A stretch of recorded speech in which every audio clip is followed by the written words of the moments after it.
Hello, good morning, and welcome to Heart Matters with Dr. Celeste, MD. We are here today to share with you a few matters of the heart. So we're going to wait just a moment to get started. We're going to wait to have some other people climb on. I hope you guys are having a good Tuesday morning thus far. I am. We're going to give it a few more minutes and wait for some people to climb on to get started.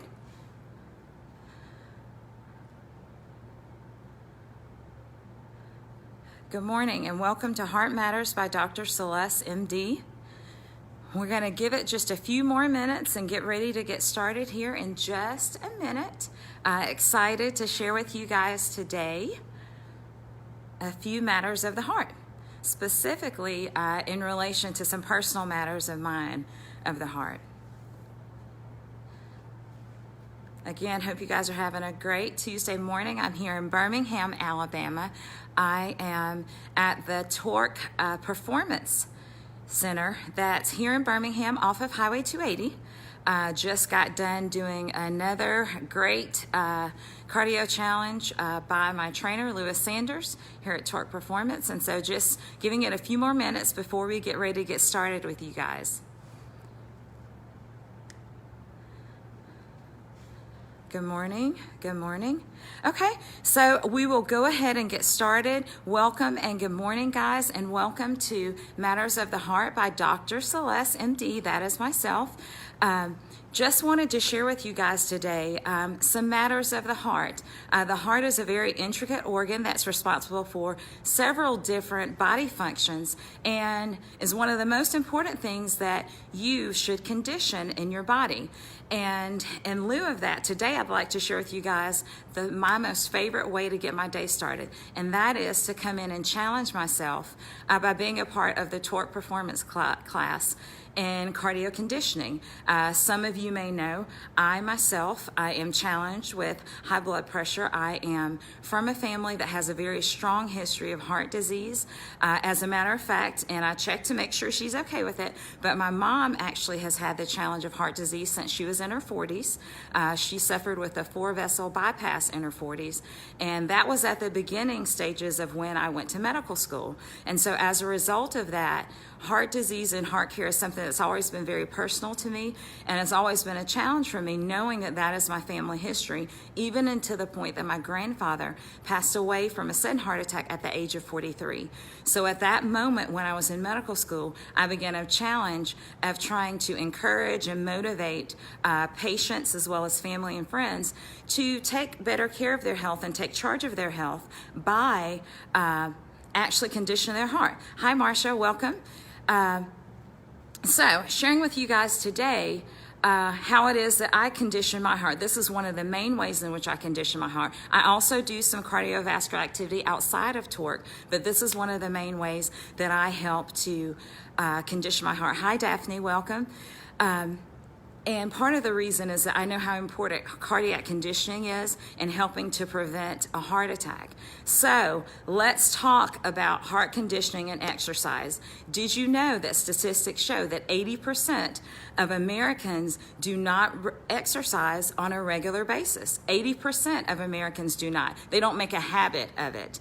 And some people do that just because they say, hey, you know what? And I've talked to patients. I know, you know, sometimes some patients will share with me, well, Dr. Celeste, you know, I just don't like exercising. Some even go so far as to say, hey, you know what? I hate it. You know, I hate to exercise. Well, maybe we can challenge you today to find some forms of exercise that may be a little bit better suited for you and for your schedule.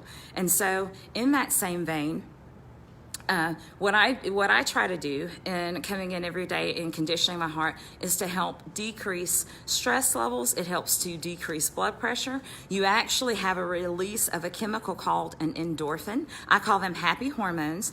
Those are the hormones that are released each time that you exercise, and those hormones go on to send they act on receptors in your brain that help to decrease pain. They also help to decrease anxiety, and they also help to bring about a sense of euphoria. So This is something that can be healthy for you in helping to prevent a heart attack, which is what I use it for, but in addition can be used for other things. So let's talk about some things that you can do. Let's talk about, okay, Dr. Celeste, let's say you say to me, Dr. Celeste, hey, you know what? My personality is just not such that I like exercises.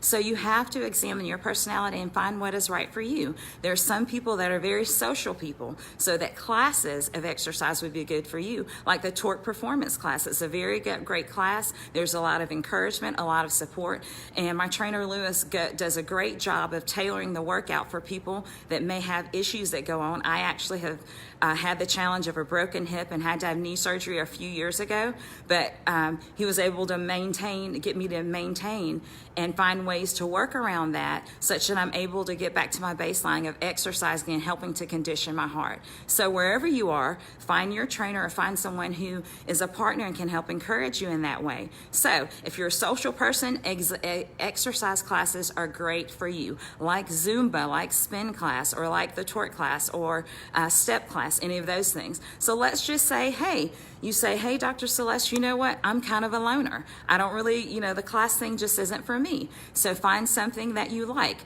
bicycling, like running, like swimming, any of those things, any kind of activity. Exercise for 150 minutes a week has been shown, researchers have shown, people that exercise for 150 minutes a week are shown to largely decrease their likelihood of chronic illness and disease and help to condition their heart, as well as help to decrease their blood pressure. So these are things that would be very helpful for you. So let's say that you say, you know what, Dr. Celeste, I'm a busy mom. I am busy. I have 3 kids, I work full time, I have a husband, I have a household. It's just very hard for me to find that time away for myself to be able to exercise. So you're someone that has to say, hey, you know what? Think about this. What if we try to exercise as a family? So you make your kids be a part of it. So set aside 3 or 4 days a week that you contribute 30 to 40 minutes of exercise with your kids to play with them, whether that's you playing tag, we play hide and go seek, we play kickball, you do any of those things. The second thing would be, playtime with the kids. The second thing would be, okay, let's walk together as a family, or let's ride our bicycles together as a family. Walk or bicycle to places that are near your neighborhood, like let's say you're going to the store or the park or things like that. Those are things that you also can do.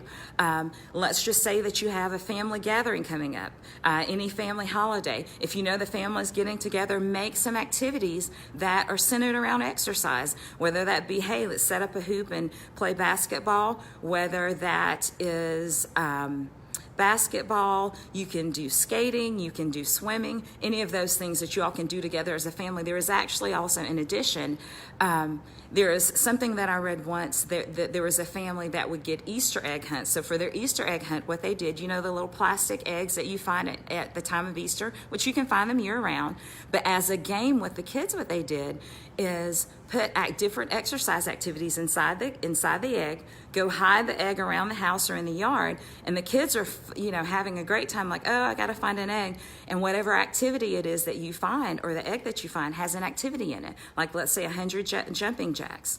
And let's say you say, oh, Dr. Celeste, I can't do jumping jacks, my leg is not so great. You actually, hey Ramika, how are you? Hey Crystal, how are you? You can do flapjacks, like with your arms. So if you can't move your legs, because even doing upper body arm movement is something that will help to condition your heart if you're having challenges with your lower extremities. So let's say you say, Dr. Celeste, all that sounds great. So I'm going to give you guys another example. One of my most favorite things to do is each time I go visit my 2 little nieces in Atlanta, London and Lila, they have an Alexa that they talk to and they will play songs on. So what we do is they'll tell Alexa, hey, let's play Pretty Girl Rock by Carrie Hilson, and we'll have a dance contest. And we do that for about 30 minutes. And we may be cleaning up the toys, but it's something that they enjoy doing. They're having a good time, and they think, oh, T. Leslie's great because she's dancing with us, and I enjoy having fun time with them. But at the same time, I get to condition my heart while I do it. That is something that you, as a busy mom, can also do, or as a busy father. Now, The last thing, and I know that some of you may have already recognized this part anyway, is that you can also make yard work a part of exercise and conditioning your heart, whether that's cutting the grass, whether that's trimming the shrubs, whether that's picking up pine cones, whether it's raking the leaves. If you live up north and it is, winter, you can, shovel the snow or build a snowman. These are fun ways that you can incorporate to help get that cardiac conditioning in and to help condition your heart. Because when you do that, you are loving on yourself, which is what I have done for myself today. And I challenge all of you guys to go out and do that same thing to help take care of your heart. Mainly because you only have one heart. So I would encourage you to help to take care of it and to pick up ways and natural habits that will help to decrease your likelihood of having any kind of heart disease. Now, as one caveat, if you are a heart patient or a kidney patient, please check with your regular physician before you incorporate any kind of cardiovascular exercise or activity. So with that, guys, I want to say goodbye. Thank you so much for tuning in and for watching and for sharing with me today. We'll be sharing another topic in Heart Matters with you guys next week. So please listen out, and thank you so much for tuning in. Go out and have an awesome rest of your Tuesday. And please follow me on my Facebook page, Dr. Celeste, MD. As well as on all of social media with my handle, Dr. Celeste MD. That's DOCTORCELESTE MD. Thanks so much and have a great Tuesday.